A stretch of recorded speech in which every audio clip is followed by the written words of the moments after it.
Welcome students.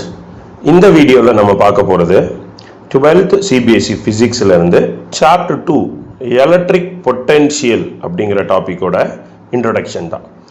So இந்த electric potential அப்படிங்கிறதுக்குள்ளே டீப்பாக போகிற முன்னாடி எலக்ட்ரிக் பொட்டென்ஷியல் எனர்ஜியை பற்றி பார்த்துடலாம். இங்கே நம்ம பார்க்க போகிறது mechanical potential energy or gravitational potential energy. So ஒரு வீட்டுக்கு மேலே இந்த ஓவர் ஹெட் டேங்க் இருக்கிறத நீங்கள் எல்லாருமே பார்த்துருப்பீங்க.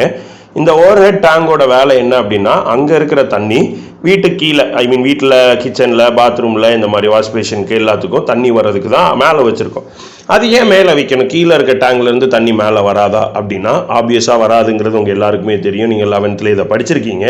ஏன்னா கீழே இருக்கிறது லோவர் எனர்ஜி, மேலே இருக்கிறது ஹை பொட்டென்ஷியல். ஸோ லோலேருந்து ஹைக்கு அதுவாக ட்ராவல் பண்ணாது, ஹைலேருந்து லோக்கு தான் எனர்ஜி டிரான்ஸ்ஃபர் ஆகுங்கிறது நம்ம எல்லாருக்கும் தெரியும். ஸோ இங்கே பொட்டென்ஷியல் எனர்ஜியோட ஃபார்முலா mgh.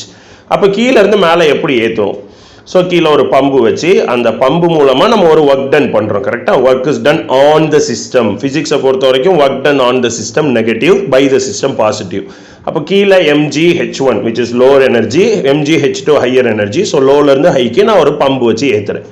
இதே இது மறுபடியும் அந்த பில்டிங்க்கு வந்துட்டோம்னா எனக்கு இப்போ மேலே இருக்கிறது mgh1 வந்து ஹையர் எனர்ஜி, கீழே வீடு எல்லாமே லோ எனர்ஜி லெவல். ஸோ அப்போது நான் டேப்பை திறந்தாலே போதும். ஸோ எனர்ஜி மேலே விட கீழே கம்மியாக இருக்கனால ஹை எனர்ஜிலேருந்து லோ எனர்ஜிக்கு ஃப்ளோ ஆட்டோமேட்டிக்காக நடக்கும். சரியா? அப்போது டெக்னிக்கலாக நம்ம என்ன பண்ணுறோம், ஒரு எனர்ஜியை ஸ்டோர் பண்ணி வைக்கிறோம் using a motor or pump. சரியா? mgh2 mgh1. அப்போ இந்த எனர்ஜியை எப்படி ஸ்டோர் பண்ணுறோம் அப்படிங்கும்போது இப்போ பாருங்கள், இந்த பம்பு என்ன பண்ணுது, கீழே இருந்து தண்ணியை எடுத்து மேலே கொண்டு போய் டெலிவரி பண்ணுது. அப்போ கீழே இருந்து என்ன பண்ணுறோம், ஒரு லிஃப்ட், வாட்டர் லிஃப்ட் பண்ணுறோம், ஒரு வாட்டர் எலிமெண்ட்டை லிஃப்ட் பண்ணி மேலே கொண்டு வைக்கிறோம். இதுதான் ஒர்க் டன். ஸோ அப்போ கீழே இருக்கிற தண்ணியை எடுத்து கொண்டு போய் மேலே போடும்போது we are doing a work on the system. அந்த ஒர்க் டன் தான் பொட்டன்ஷியல் எனர்ஜியாக ஸ்டோர் ஆகுது. கரெக்டாக? Work done stored as potential energy. இங்கே நம்ம அகைன் கிராவிடேஷனல் பொட்டன்ஷியல் எனர்ஜியை பற்றி பேசிகிட்டு இருக்கோம். அப்போ இதே மாதிரி நான் எப்பெல்லாம் ஒரு எனர்ஜியை ஸ்டோர் பண்ணணுமோ அப்பெல்லாம் நான் தான் அந்த சிஸ்டமில் ஒர்க் டன் பண்ணணும். இப்போ அக்கௌண்ட்டில் காசு சேர்த்து வைக்கணும்னாலும் நான் தான் கொண்டு போய் போடணும். அப்போ தான் அக்கௌண்ட்டில் அமௌண்ட் பாசிட்டிவாக ஏறும். கரெக்டாக? ஸோ அப்போ work is done on the system. என் கையிலேருந்து எனர்ஜி குறையுது, ஆனால் சிஸ்டமோட எனர்ஜி இன்க்ரீஸ் ஆகுது. Potential difference. இந்த பொட்டான்ஷியல் டிஃபரன்ஸ் அப்படிங்கிறது ரெண்டு எனர்ஜிக்கு இடையில இருக்கிற டிஃபரன்ஸ் தான். கரெக்டா? So electric potential energy. இவ்வளோ நேரம் நம்ம கிராவிடேஷனல் பொட்டான்ஷியல் எனர்ஜி பார்த்தோம். ஸோ எலக்ட்ரிக் பொட்டான்ஷியல் எனர்ஜினா என்னன்னு பார்த்துடலாமா? ஒர்க் டன் வந்து பொட்டான்ஷியல் எனர்ஜியாக ஸ்டோர் ஆகுதோ அப்போ இங்கேயும் ஒரு ஒர்க் டன்னாக தானே இருக்கணும். ஸோ அப்போ potential energy of a charge capital Q at a point in the presence of an external field due to any charge configuration. So எந்த மாதிரி அந்த சார்ஜ் இருக்கட்டுமே, ஆக்சுவலாக அது என்ன is the work done by the external force. நான் ஒரு external force கொடுக்குறேன், நான் தான் ஃபோர்ஸ் கொடுக்குறேன். அந்த ஃபோர்ஸ் கொடுத்து இந்த சார்ஜை நான் இன்ஃபினிட்டியில இருந்து அந்த பாயிண்ட்டுக்கு கொண்டு வரேன். ஸோ எங்கேயோ இருக்க சார்ஜை நான் அந்த பாயிண்ட்டுக்கு கொண்டு வரேன்ல, இதுதான் வந்து ஒர்க் டன். இந்த ஒர்க் டன் தான் என்னவா ஸ்டோர் ஆகுது, பொட்டன்ஷியல் எனர்ஜியா ஸ்டோர் ஆகுது. கரெக்டா? அப்போ பொட்டன்ஷியல் எனர்ஜினா என்ன, work done in moving a charge Q from infinity to that point. So எந்த ஸ்பெசிபிக் பாயிண்ட், ஃபார் எக்ஸாம்பிள் எனக்கு இந்த potential energy at any point, என்கிட்ட ஒரு சார்ஜ் இருக்கு, அந்த சார்ஜ் கான்ஃபிகரேஷனால ஏதோ ஒரு பாயிண்ட்ல பொட்டன்ஷியல் எனர்ஜி வேணும். அது பாயிண்ட்டுக்கு பாயிண்ட் மாறும். அப்போ எந்த பாயிண்ட்ல வேணும் அப்படிங்கிறத முதல்ல நான் கன்ஃபார்ம் பண்ணணும். ஸோ எந்த பாயிண்ட்ல வேணுமோ அந்த பாயிண்ட்ல இருக்கிற பொட்டன்ஷியல் எனர்ஜிக்கு ஃபார்முலா என்ன, work done by an external force. நான் ஒரு எக்ஸ்டர்னல் ஃபோர்ஸ் கொடுத்து ஒரு சார்ஜை மூவ் பண்றேன். ஸோ அந்த சார்ஜை மூவ் பண்ணி அந்த பாயிண்ட்டுக்கு இன்ஃபினிட்டி எங்கேயோ இருந்து அந்த பாயிண்ட்டுக்கு நான் கொண்டு வரதுக்கு ஒரு வேலை செய்யறேன்ல, அந்த ஒர்க் டன் தான் எனர்ஜியா ஸ்டோர் ஆகுது. So that is what is your electric potential energy. அப்போ இந்த பொட்டன்ஷியல் எனர்ஜி அப்படிங்கிறது யாரால உருவானது, சோர்ஸ் சார்ஜ் கேபிட்டல் Qவாலையா இல்லை என்னோட டெஸ்ட் சார்ஜ் ஸ்மால் Qவாலையா? ஸோ இந்த Qங்கிற சார்ஜ் நான் மூவ் பண்ணுறதுனால கேபிட்டல் Qவால ஆக்ட் ஆகுறது. ஆனால் இது இந்த ரெண்டு பேர்னாலே இருக்கிற இன்ட்ராக்ஷன் தான். கேபிட்டல் Qவும் காரணம், ஸ்மால் Qவும் காரணம். அப்போ இதில் ரெண்டில் யாரு நான் எப்படி சூஸ் பண்ணுறது? கஷ்டமான ஒரு விஷயம். கரெக்டா?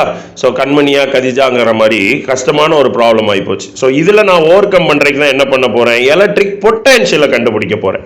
அப்போ எலக்ட்ரிக் பொட்டன்ஷியல் என்னவா இருக்க போகுது அப்படின்னா, எனக்கு இந்த ஸ்மால் Q வேண்டாம்பா, கண்மணி மட்டும் வேணும் அப்படின்னா work done by an external force தான். ஆனால் நான் இங்கே யாரை மூவ் பண்ணுறேன் பாருங்க, ஒரு யூனிட் பாசிட்டிவ் சார்ஜை மூவ் பண்ணுறேன். அப்போ ஸ்மால் q அப்படிங்கிறதுக்கு பதிலாக வெறும் யூனிட் பாசிட்டிவ் சார்ஜ் நான் மூவ் பண்ணும்போது 1 into anything is 1, அதே தான் ரைட், மல்டிப்ளிகேட்டிவ் ஐடென்டிட்டி. அதனால எனக்கு கேபிட்டல் கியூவோட பொட்டன்ஷியல் கிடைச்சிரும். சரியா, மறுபடியும் கவனிங்க, எனக்கு தேவை கேபிட்டல் கியூவோட எஃபெக்ட் மட்டும், ஸ்மால் கியூ வேண்டாம். அப்படிங்கும்போது நான் என்ன பண்ணணும், நான் மூவ் பண்ற சார்ஜை யூனிட் பாசிட்டிவ் சார்ஜா மாத்துறேன். இந்த பாசிட்டிவ்ங்கிற வார்த்தையும் முக்கியம். இப்போ ஒரு யூனிட் பாசிட்டிவ் சார்ஜ் இருக்கிற ஒர்க் டன், ரைட், ஒரு யூனிட் பாசிட்டிவ் சார்ஜை மூவ் பண்றதுனால இருக்கிற ஒர்க் டன் தான் எலக்ட்ரிக் பொட்டன்ஷியல். ஸோ நல்லா கவனிச்சுக்கோங்க, பொட்டன்ஷியல் எனர்ஜிங்கிறது எனி சார்ஜ், பொட்டன்ஷியலுங்கிறது யூனிட் பாசிட்டிவ் சார்ஜ். இதுதான் டிஃபரன்ஸ். கிளியரா, வேற எதுவுமே கிடையாது, இன்ஃபினிட்டியில இருந்து தான். ஸோ அப்போ இதை வச்சு நம்ம இப்போ பொட்டன்ஷியல், எலக்ட்ரிக் பொட்டன்ஷியலோட டெரிவேஷன் தான் டெரைவ் பண்ண போகிறோம். பொட்டன்ஷியல் எனர்ஜி நம்ம பண்ண போகிறது இல்லை. So potential energy per unit charge தான் எலக்ட்ரிக் பொட்டன்ஷியல். சரியா, பை கியூ பண்ணால் கிடைச்சிரும். டெரைவ் பண்ண போகிறோம். ஸோ நம்ம டெரைவ் பண்ண போகிறது electric potential due to a point charge at a point. So இந்த டெரிவேஷன் நம்ம எப்படி பண்ணலாம் அப்படிங்கிறத பார்க்கலாம் வாங்க. ஓகே, சோ இப்போ நம்ம அதை டெரைவ் பண்ண போறோம். சோ நம்மளோட அப்ஜெக்டிவ் என்ன, to derive the electric potential due to a point charge. கரெக்ட்டா, சோ ஒரு பாயிண்ட் சார்ஜ். சோ அப்ப நான் ஒரு கேபிட்டல் Q ஓட பொட்டன்ஷியலை டெரைவ் பண்ண ட்ரை பண்ண போறேன். So let us consider a point charge plus Q here. So இதோட பொட்டன்ஷியல் அட் a distance எனக்கு வேணுமா? சோ நான் இதோட பொட்டன்ஷியல் அட் இந்த பாயிண்ட் கண்டுபிடிக்க போறேன். இதுதான் என்னோட பாயிண்ட் P நான் வச்சுக்கிறேன். So in the point P ஓட distance R. So அப்ப electric potential at a point P which is at a distance R தான் நான் கண்டுபிடிக்க போறேன். அப்ப இதோட பொட்டன்ஷியலை நான் கண்டுபிடிக்க என்ன பண்ணணும், எங்கேயோ தொலை தூரத்தில் ரைட் அக்கட தேசத்துல இருந்து ஒரு +1 கூலும்ங்கிற சார்ஜை நான் மூவ் பண்ணணும், which should be brought from infinity. அப்ப என் இஷ்டத்துக்குலாம் நான் பாத்துல வரப்போறது இல்லை, நான் வரப்போறது along this axis. So அப்ப இங்க இருந்து இதான் என்னோட இன்ஃபினிட்டின்னு எடுத்துப்போம். ஸோ இங்க இருக்கிற +1 கூலும்ப நான் கொஞ்சமா மூவ் பண்ணி இங்க கொண்டு வந்து சேர்க்கணும். இப்போ ஒர்க் டன்னோட ஜெனரல் ஃபார்முலா என்ன, ஃபோர்ஸ் இன்டு டிஸ்பிளேஸ்மெண்ட். அவ்வளவுதான்ப்பா, இதுல என்னப்பா கஷ்டம், போங்கப்பா முடிஞ்சு போச்சுப்பா, தாறுமாறு தக்காளி சோறுன்னு யோசிச்சீங்கன்னா கரெக்ட் தான். ஆனா இங்க ஒரு சின்ன பிரச்சனை இருக்கு, இந்த ஃபோர்ஸ் கான்ஸ்டன்ட் கிடையாது. ஃபோர்ஸ் கான்ஸ்டன்டா இல்ல, கான்ஸ்டன்டா இருந்திருந்தா நமக்கு பிரச்சனையே இல்லை. இன்டகிரேஷனோட இன்ட்ரோடக்ஷன் வீடியோ பார்த்திருந்தீங்கன்னா புரிஞ்சிருக்கும், பார்க்காதவங்க பார்த்துட்டு வாங்க, அதையும் நான் லிங்க்ல டிஸ்கிரிப்ஷன்ல லிங்க் ஷேர் பண்றேன். அப்ப எனக்கு கான்ஸ்டன்ட் ஃபோர்ஸா இருந்தாதான் இதை பண்ண முடியும். ஏன் ஃபோர்ஸ் கான்ஸ்டன்ட் இல்ல, அதுக்குள்ள ஃபர்ஸ்ட் இதெல்லாம் நீங்க டெரிவேஷன் எழுத வேண்டிய விஷயம் கிடையாது. இது எல்லாமே உங்களுக்கு புரியறதுக்காக, டயக்ராமுக்கு அப்புறம் எங்க ஆரம்பிக்கணுங்கிறத நான் ஆரம்பிக்கும் போது சொல்றேன். இது எல்லாமே உங்களுக்கு புரிதலுக்காக நான் எக்ஸ்பிளைன் பண்றேன். என்னோட ஃபோர்ஸுக்கு ஃபார்முலா என்ன, K which is 1/4 pi epsilon naught capital Q into small q க்கு பதிலா இங்க 1 தான் இருக்கு. So Q by R square, distance square. அப்ப ஆரம்பத்துல இன்ஃபினிட்டிங்கிற டிஸ்டன்ஸ்ல இருக்கு, கொஞ்சம் தள்ளி இங்க இருக்கும், டிஸ்டன்ஸ் மாறிடுச்சு, கொஞ்சம் தள்ளி இங்க இருக்கும், டிஸ்டன்ஸ் மாறிடுச்சு. டிஸ்டன்ஸ் மாற மாற மாற ஃபோர்ஸ் எனக்கு மாறுது. கிளியரா, டிஸ்பிளேஸ்மெண்ட் பிரச்சனை இல்லப்பா, இன்ஃபினிட்டில இருந்து இந்த டிஸ்டன்ஸுக்கு என்ன, இதான் x2 minus x1. சோ இதான் என்னோட டிஸ்பிளேஸ்மெண்ட். சோ இதை நான் டைரக்டா எடுத்து போட்டுக்க முடியும். சோ இதுல எனக்கு பிரச்சனையே கிடையாது. என் ப்ராப்ளம் எல்லாமே என்னோட ஃபோர்ஸ்ல தான் இருக்கு. இப்போ ஒவ்வொரு புள்ளிக்கும் வேற வேற ஃபோர்ஸ். அப்ப நான் ஒரே ஃபார்முலாவா போட முடியாது. F1 into displacement, F2 into displacement போட்டுக்கிட்டே இருக்க வேண்டியதான். ஃபாஸ்ட் அண்ட் ஃபியூரியஸ் 1 2 3 4 5 6 7 8 10 வரைக்கும் வந்துடும். அப்ப இதை நான் எப்படி ஓவர் கம் பண்றதுன்னா, இங்கதான் நமக்கு கால்குலஸ் ஹெல்ப் பண்ணும். கரெக்டா, அப்ப நம்ம இங்க இந்த சின்னதா எடுப்போம், ஒரு ஸ்மால் டிஸ்டன்ஸ். அப்ப நான் இங்க என்ன எடுக்க போறேன்னா, இங்க இருந்து இப்ப ஆல்ரெடி நான் இங்க வரைக்கும் கொண்டு வந்துட்டேன்னு எடுக்கிறேன். சோ ஆர் டேஷ்ங்கிற இடத்துல பி டேஷ்ங்கிற பாயிண்ட்ல இருக்கு, அந்த டிஸ்டன்ஸ் வந்து ஆர் டேஷ். இங்க இருந்து நீங்க இப்ப டெரைவ் பண்ணணும். சரியா, சோ பி டேஷ்ங்கிற பாயிண்ட்ல இப்ப அந்த 1 கூலும் இருக்கு. சரியா, இங்க இருந்ததை கொண்டு வந்து இங்க வரைக்கும் நான் கொண்டு வந்தாச்சு. இந்த பி டேஷ் அப்படிங்கிறது ஆர் டேஷ் அப்படிங்கிற டிஸ்டன்ஸ்ல இருக்கு. சரியா, பி டேஷ்ங்கிறது ஆர் டேஷ் அப்படிங்கிற டிஸ்டன்ஸ்ல இருக்கு. ஓகே, சரி, ஆர் டேஷ் அப்படிங்கிற டிஸ்டன்ஸ்ல இருக்கு.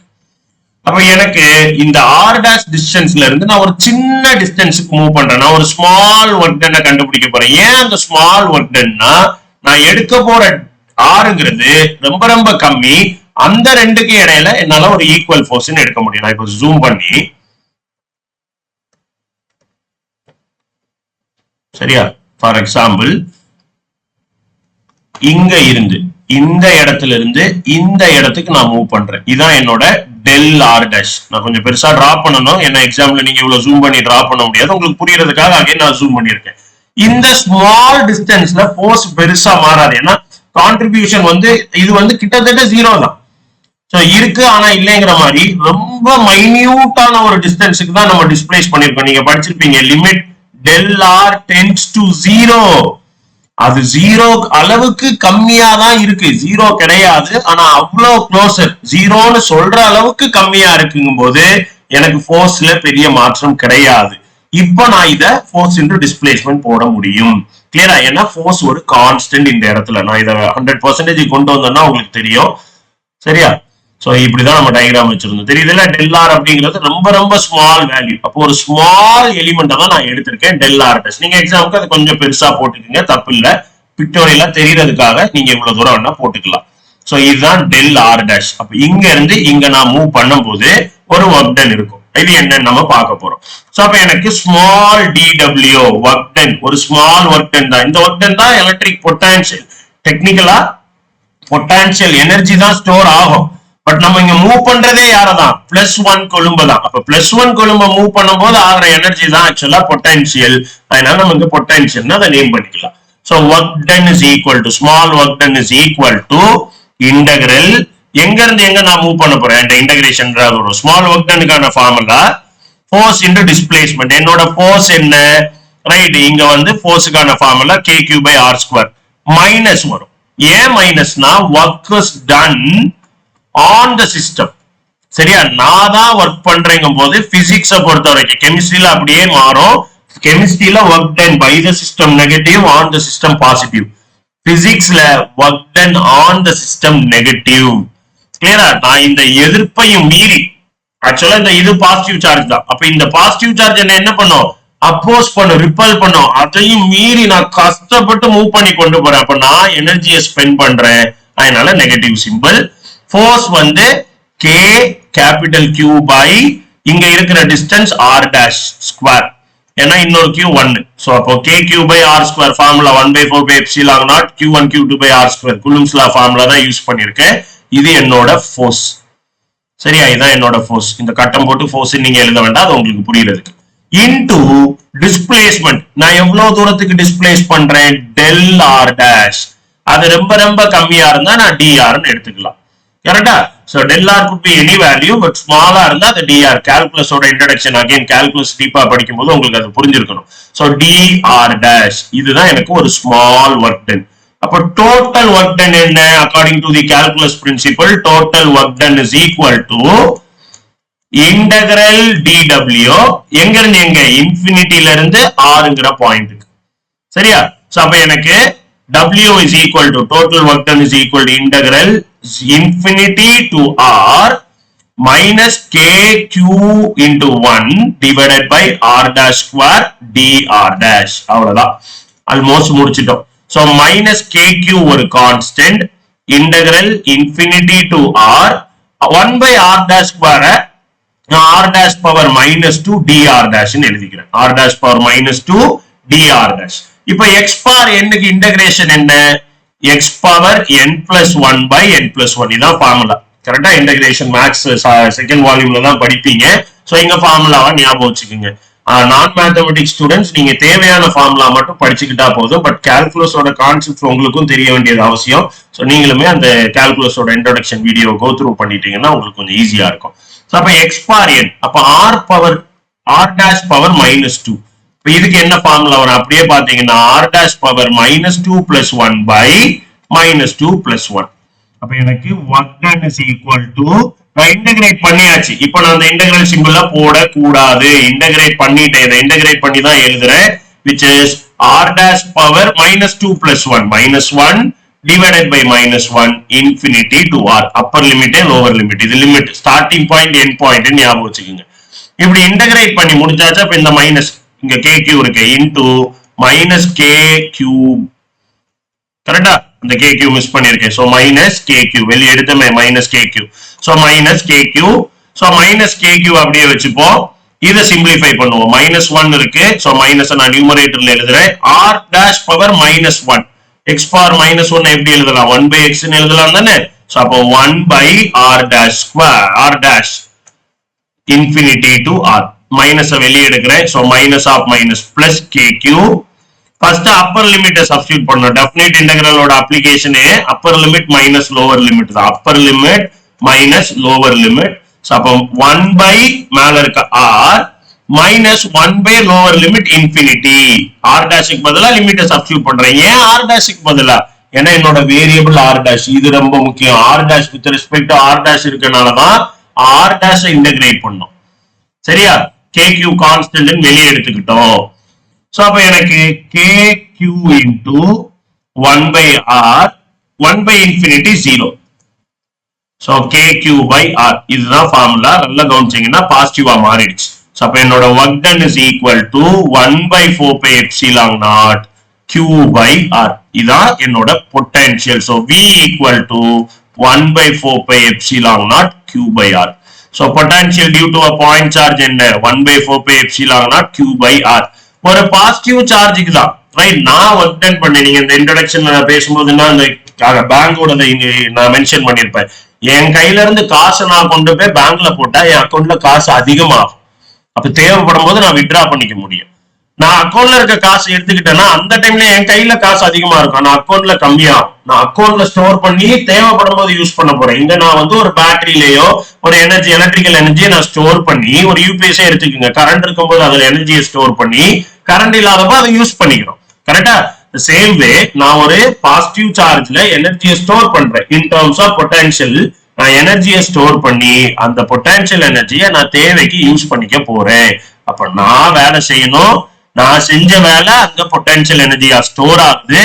அது எனக்கு எப்ப தேவையோ அப்ப அது எனக்கு கொடுத்துக்கும் சோ நான் வேலை செஞ்சனால நெகட்டிவ் சைன் பட் அங்க ஃபைனலா பாசிட்டிவா எனர்ஜி ஸ்டோர் ஆயிருக்கு அக்கௌண்ட்ல இன்க்ரீஸ் ஆயிருக்கு என் பர்ஸ்ல கம்மியாச்சு என் அக்கௌண்ட்ல அமௌண்ட் 10,000 இருந்தது 10,100 நான் ஒரு 100 ரூபாய் போட்டிருந்தேன்னா 10,100 இன்க்ரீஸ் ஆயிருக்கு கிளியரா சோ இதான் பாசிட்டிவ் பொட்டன்ஷியல் இப்ப நெகட்டிவ் பொட்டன்ஷியல் என்னவா இருக்க முடியும் நம்ம டெஃபினிஷனை மாத்த முடியாது நெகட்டிவ் சார்ஜோட பொட்டன்ஷியலோட டெஃபினிஷனும் work done in moving in unit positive charge அதை டிஃபைன் பண்ணியாச்சு மாத்த முடியாது அப்போ நான் ஒரு நெகட்டிவ் சார்ஜுக்கு மூவ் பண்ணும்போது ஒரு பாசிட்டிவ் சார்ஜ் நான் எடுத்துட்டு வரேன் என்னோட சோர்ஸ் சார்ஜ் ஒரு நெகட்டிவ் சார்ஜ்னா நான் எந்த வேலையும் பார்க்க வேண்டாம் அதுவே அட்ராக்ட் பண்ணிரும் so potential due to a negative charge மைனஸ்ல வரும் -1 by 4 pi epsilon naught capital Q by R so positive and negative potential வந்து ஒரு ஸ்கேலார் தான் வெக்டார் கிடையாது புரியுதா சோ அப்ப potential is a scalar so 1 by 4 pi epsilon naught Q by R negative சார்ஜோட potential -1 by 4 pi epsilon naught Q by R புரிஞ்சிடுச்சா so இதுதான் வந்து எனக்கு பொட்டன்ஷியலோட டெரிவேஷன் சோ இந்த வீடியோல இன்ட்ரோடக்ஷன் பார்த்தோம் எலக்ட்ரிக் பொட்டன்ஷியல் என்னன்னு கொஞ்சம் அனிமேஷன் மாதிரி வச்சு ஒரு வீடியோ இன்ட்ரோடக்ஷன் பார்த்து ஃபர்ஸ்ட் டெரிவேஷனே டெரைவ் பண்ணிருக்கோம் புரிஞ்சிருக்கும் நம்புறேன் டவுட்ஸ் ஏதாவது இருந்தா கட்டாயம் கமெண்ட் பண்ணுங்க என்னால முடிஞ்ச அளவுக்கு சீக்கிரம் ரெஸ்பாண்ட் பண்றேன் ஏதாவது ஸ்பெசிபிக் கொஸ்டின்ல டவுட் இருந்தாலும் நீங்க அதையும் கேட்கலாம் முடிஞ்சா நான் எவ்வளவு சீக்கிரம் முடியுமோ அவ்வளவு சீக்கிரம் அந்த கொஸ்டினுக்கான ஆன்சரையும் வீடியோவா அப்லோட் பண்றேன் keep learning thank you happy learning